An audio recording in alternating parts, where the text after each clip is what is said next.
Hello students, welcome back to Magnet Brains Hindi. आ गई हैं आपकी लाली वर्मा मैडम फिर से मैग्नेट ब्रेन्स के हिंदी मीडियम चैनल पर, जो एक ऐसा प्लेटफॉर्म जो कक्षा 8वीं से 12वीं तक की online school education 100% free provide करता है। मेरे प्यारे विद्यार्थियों, ना केवल स्कूल एजुकेशन बल्कि सभी प्रकार की प्रतियोगी परीक्षाओं के वीडियोस भी आप 100% फ्री देख सकते हैं और हमेशा के लिए। किसी भी तरह से आप दिमाग में, मस्तिष्क में ये टेंशन मत पालना कि क्या पता कब तक होगा फ्री। ऐसा ना हो कभी पेड सब्सक्रिप्शन का अनाउंसमेंट हो जाए। No no no no no, don't worry about that. हम हैं सदा के लिए, बिल्कुल किसी भी तरह के पेड सब्सक्रिप्शन की हम बात नहीं करेंगे। बस बने रहिए हमारे साथ, वीडियोस देखिए, लाइक कीजिए, सब्सक्राइब कीजिए, अधिक से अधिक शेयर कीजिए। बस इसी तरह से हमारा साथ बना रहेगा और वो साथ हमेशा हमेशा के लिए रहेगा। मेरे प्यारे विद्यार्थियों, इस वीडियो में हम देखने वाले हैं हमारी पाठ्य पुस्तक गोधुली। ऑफ कोर्स बिहार बोर्ड आपका ही बोर्ड है। कक्षा 10वीं गोधुली भाग 2 पाठ 6 हम पढ़ रहे हैं और उसका नाम है जनतंत्र का जन्म। जी हाँ, जनतंत्र का जन्म हमने शुरू कर दिया है। इस वीडियो में हम करेंगे मल्टीपल चॉइस क्वेश्चंस या बहुविकल्पीय प्रश्न, जिनके माध्यम से प्रश्न रहेगा एक, आपको पता है ना, एमसीक्यूज या जो मल्टीपल चॉइस क्वेश्चंस रहते हैं उसमें क्वेश्चन एक रहता है, 4 ऑप्शंस रहते हैं। 4 ऑप्शंस में से हमें एक सही ऑप्शन को चूज करना होता है और उस आंसर को चूज करने के लिए हमें रखनी पड़ती है पार की नजर निर्मसों पर। अर्थात हमें प्रीवियस जो भी कॉन्सेप्ट है, हमारा जो भी कंटेंट है, उससे मस्तिष्क में बिठाना पड़ता है। उससे रिलेटेड थोड़ी सी अपने ध्यान को एकाग्रचित होकर उसके बारे में सोचना होता है, तब कहीं जाकर हम सही प्रश्न का सही विकल्प चुन पाते हैं। यदि हमने किया अक्कड़ बक्कड़ बम्बे बो 80-90 पूरे 100, तुक्का लगा दिया तो तुक्का तुक्के में चला जाता है।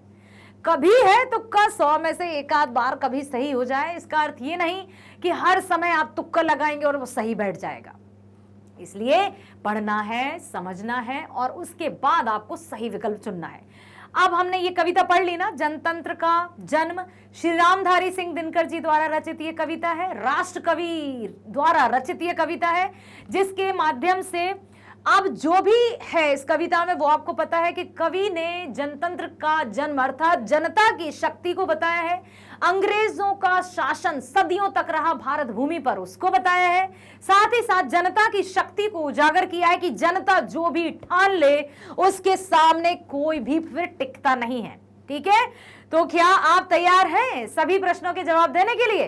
क्योंकि यहां जिम्मेदारी है आपकी। मैं पढ़ूंगी प्रश्न, विकल्प रहेंगे 4, विकल्पों को भी मैं पढ़ूंगी, उत्तर देना है आपको। अभी तक मैं कुछ ही स्टूडेंट्स के जो है एमसीक्यूज में आंसर्स देख पा रही हूं, जिनमें आर्यन बहुत अच्छे से हमेशा आप रिस्पॉन्स करते हैं, इसके लिए वेरी वेल डन आपको। बहुत अच्छे से इसी तरह से वीडियो देखते रहिए और सबसे मेरा अनुरोध है, सबसे मेरी रिक्वेस्ट है, ये यूं कहें कि बात मान लो ना यार, अच्छे से सुनो, अच्छे से पढ़ो और ध्यान पूर्वक पढ़कर सही विकल्प को चुनो, ताकि आपको आगे आने वाली परीक्षा में किसी भी प्रकार का कोई भी डाउट ना रहे। सो आ जाओ मेरे साथ, चलते हैं पहले प्रश्न पर। स्वागत करती हूं मैग्नेट ब्रेन्स हिंदी में एक बार फिर आप सभी का। पहला प्रश्न है, उर्वशी किसकी कृति है? निराला जी, दिनकर जी, महादेवी वर्मा जी या सुमित्रा नंदन पंत जी? बताइए।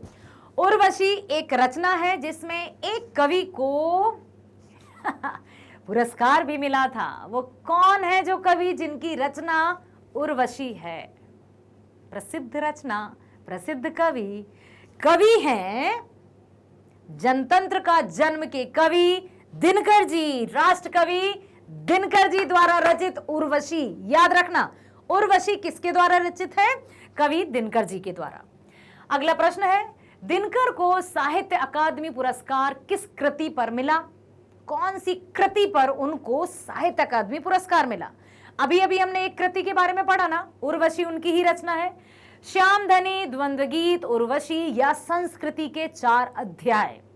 अब यहां पर मैं आपको एक बात बता दूं कि उर्वशी और संस्कृति के 4 अध्याय दोनों ही दिनकर जी की रचनाएं हैं, ये भी हैं, लेकिन ज्ञानपीठ या साहित्य अकादमी पुरस्कार उन्हें किस पर मिला? एक पर मिला था उन्हें ज्ञानपीठ पुरस्कार और एक पर मिला था उनको साहित्य अकादमी पुरस्कार।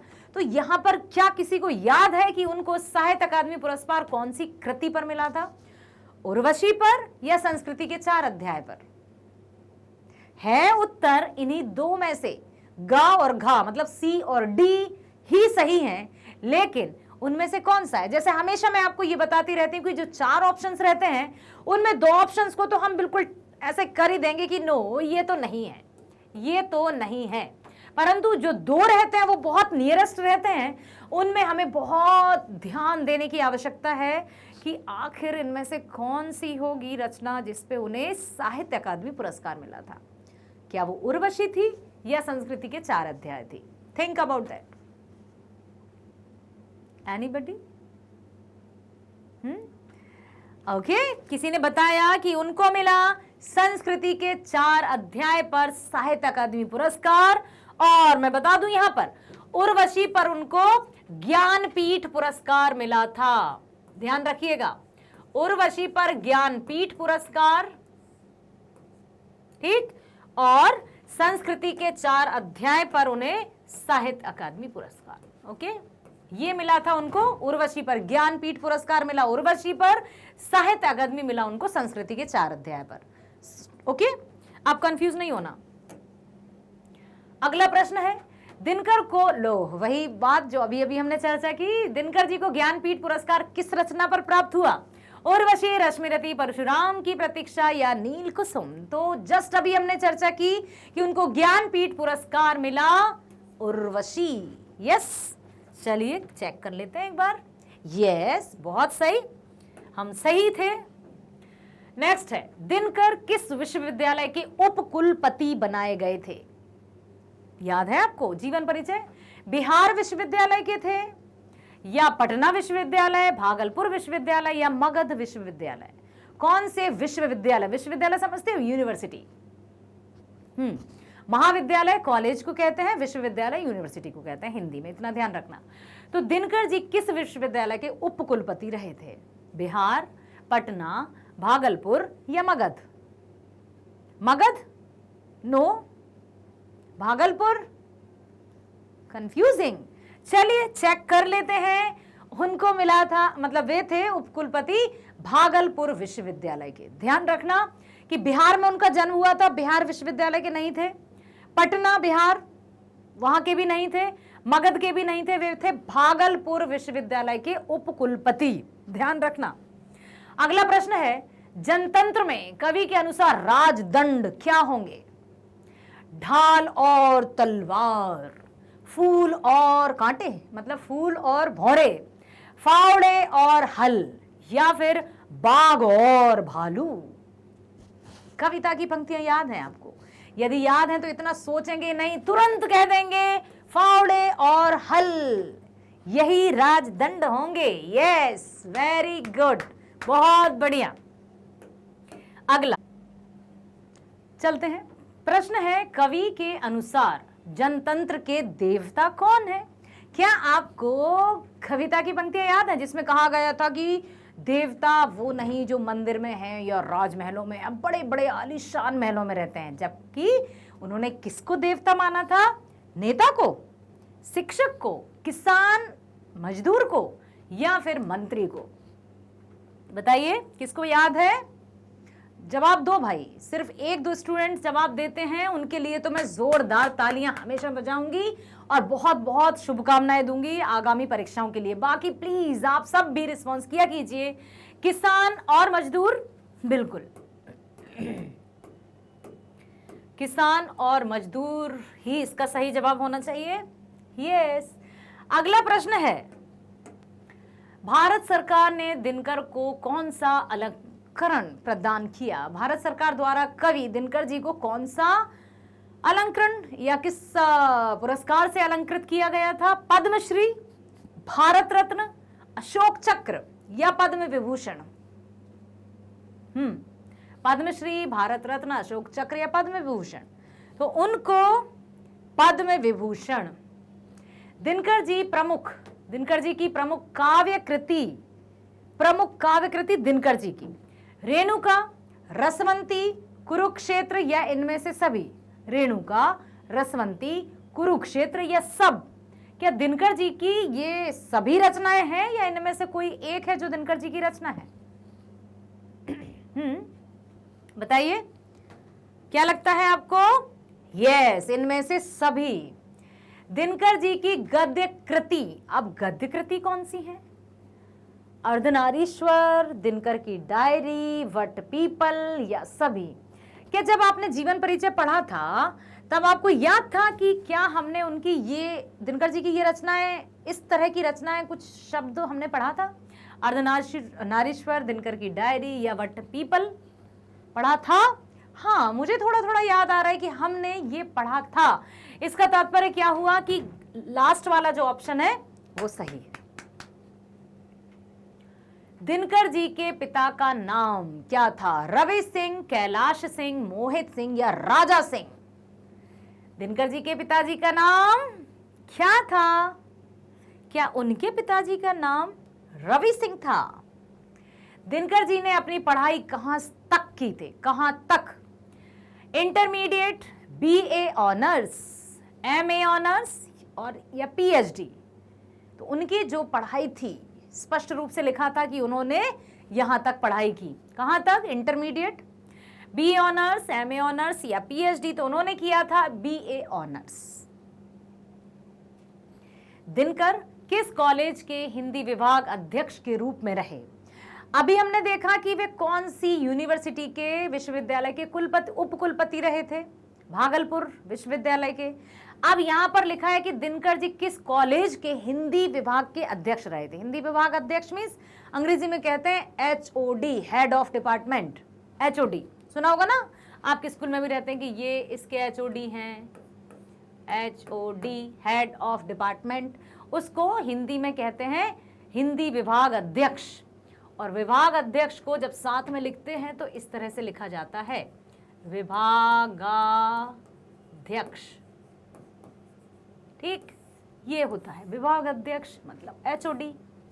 तो दिनकर किस कॉलेज के हिंदी विभाग के अध्यक्ष रूप में रहे? Commerce college Patna, Langat Singh college Bhagalpur, Patna college Patna या इनमें से कोई नहीं? देखो, इनमें से कोई नहीं तो नहीं होगा, है ना?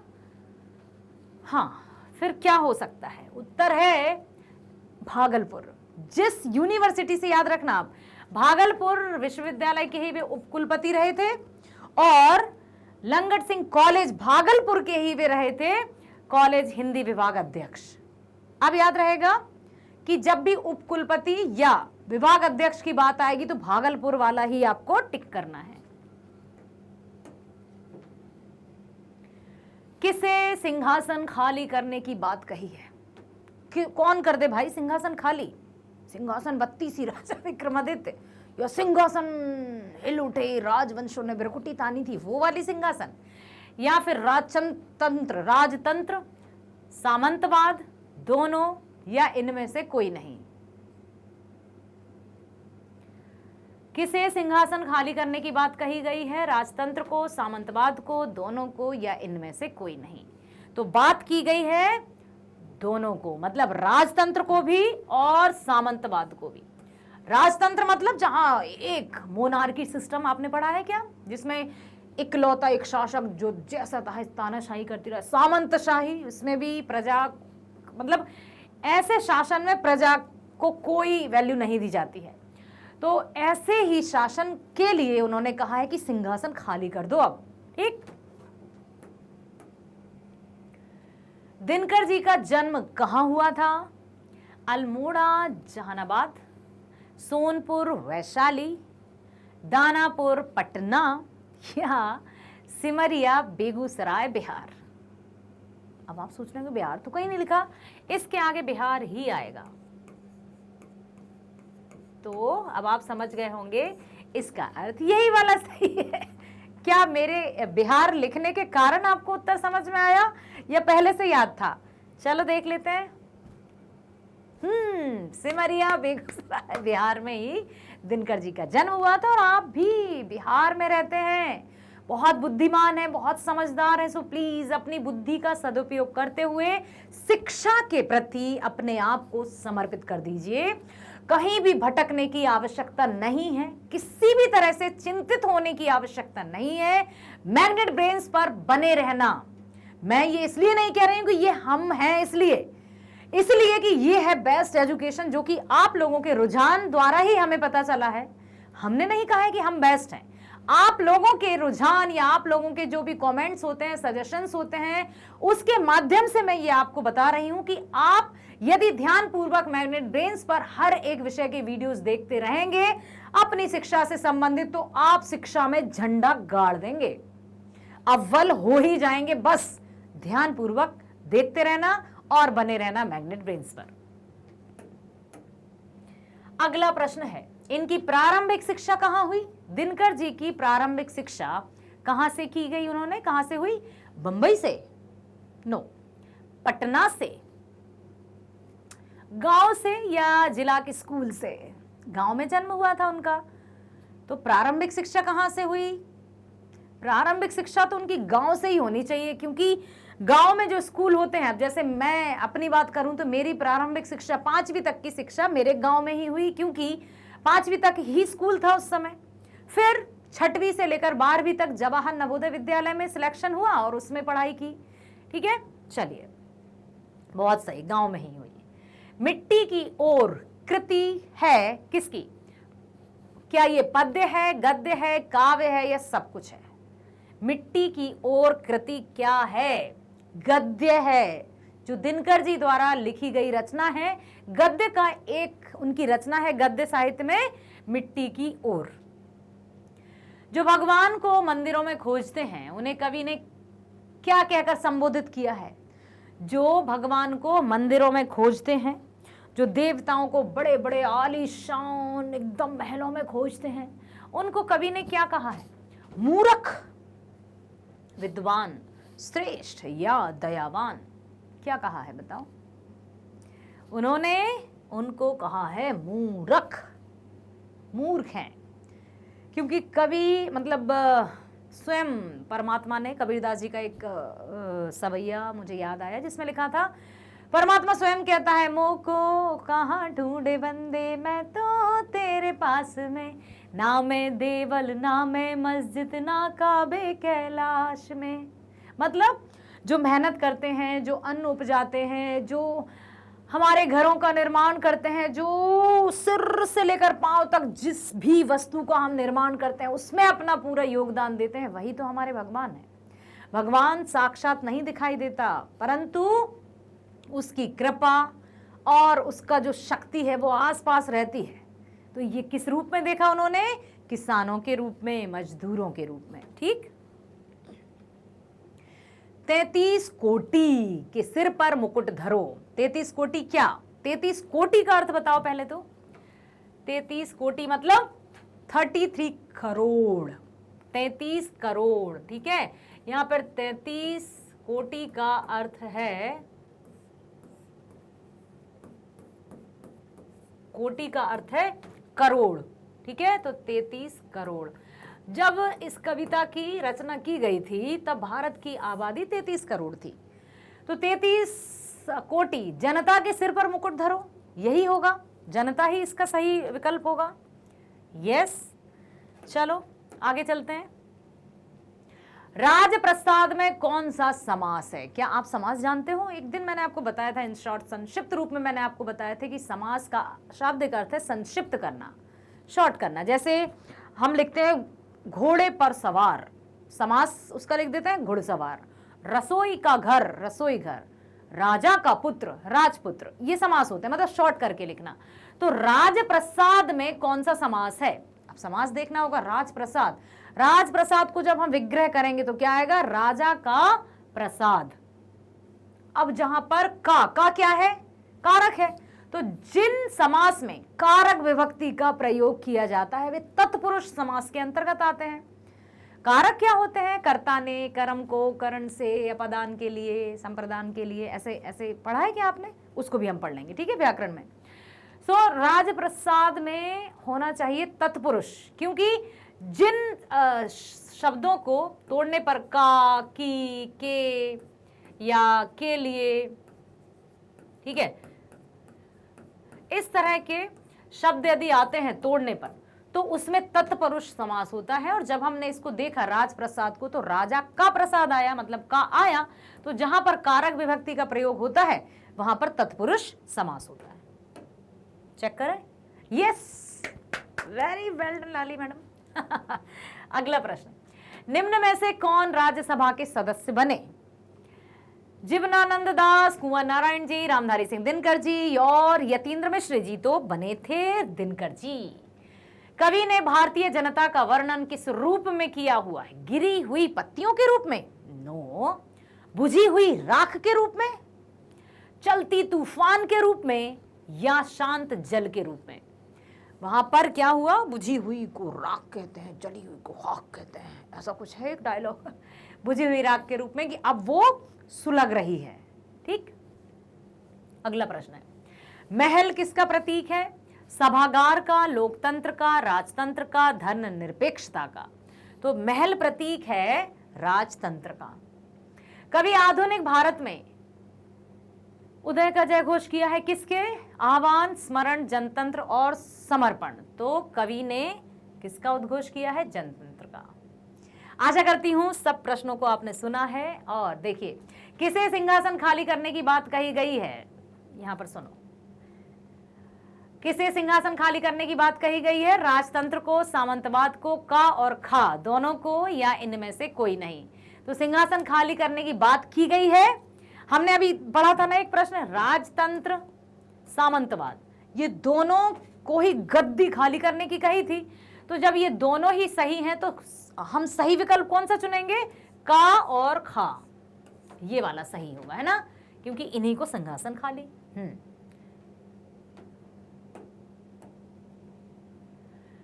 आशा करती हूं सब प्रश्नों को ध्यान से सुन लिया है और सुनकर समझ लीजिएगा। जो भी प्रश्न जब भी कभी मल्टीपल चॉइस क्वेश्चंस आते हैं उनमें आपको बहुत ध्यान से चूज करने होते हैं। इसी तरह से बने रहिए मेरे साथ मैग्नेट ब्रेन्स पर। हमेशा आपको कविता की व्याख्या, चाहे कोई कहानी हो, उसका सार, सब कुछ बताती रहूंगी आसान से शब्दों में। यही कोशिश रहेगी कि हर स्टूडेंट ध्यान से सुने और वो जब भी इससे संबंधित कोई परीक्षा आए तो उसमें बहुत अच्छे अंक प्राप्त करे। बस इसी कामना के साथ तो मैग्नेट ब्रेन्स लेकर आया है कक्षा 8वीं से लेकर 12वीं तक की ऑनलाइन स्कूल एजुकेशन 100% फ्री, क्योंकि हम चाहते हैं कि आप शिक्षा के क्षेत्र में अव्वल रहें। इसीलिए प्रतियोगी परीक्षाओं की वीडियोस भी 100% फ्री प्रोवाइड करते हैं, जिनमें शामिल है NTSC, Olympiad, IIT, JEE, NEET, UPSC, सभी प्रकार की प्रतियोगी परीक्षाओं के वीडियोस भी आपको 100% फ्री देखने को मिलेंगे। अब आप कोई भी जैसे वीडियो चूज करना चाहते हैं तो just type magnet Brains Hindi. Hindi में आपको क्या देखना है? मैग्नेट ब्रेन्स हिंदी मतलब हिंदी मीडियम में आपको देखेंगे, जैसे गणित, विज्ञान, सामाजिक विज्ञान, जो भी आपको हिंदी मीडियम में देखना है तो आपको टाइप करना होगा जस्ट मैग्नेट ब्रेन्स हिंदी। ठीक है, तो इस तरह से आपके सामने वीडियो आ जाएगा। यदि आपको पाठ्यक्रम का वीडियो देखना है, क्लिक कर दीजिए, पाठ्यक्रम का वीडियो आ जाएगा। वीडियो को ध्यान से देखोगे तो समझ में भी आएगा, पसंद भी आएगा। तो please please please please like करना, ओके, सब्सक्राइब करना, ताकि हर एक वीडियो जब भी रिलीज हो तो तुरंत आपके पास नोटिफिकेशन आ जाए और आप उसका लाभ ले सको। अधिक से अधिक शेयर करो ना यार, अधिक से अधिक शेयर करो, ताकि आपका और हमारा साथ हमेशा के लिए यूं ही बन जाए और हम बने रहें यूं ही एक दूसरे के साथ। अधिक से अधिक शेयर करो ताकि आपके फ्रेंड्स और जो भी आपके परिचित हैं वे भी ऑनलाइन बेस्ट एजुकेशन का लाभ ले सकें। ओके, चलो तो मिलते हैं नेक्स्ट वीडियो में। स्वस्थ रहना, खुश रहना, प्रसन्न रहना। Bye, thank you so much.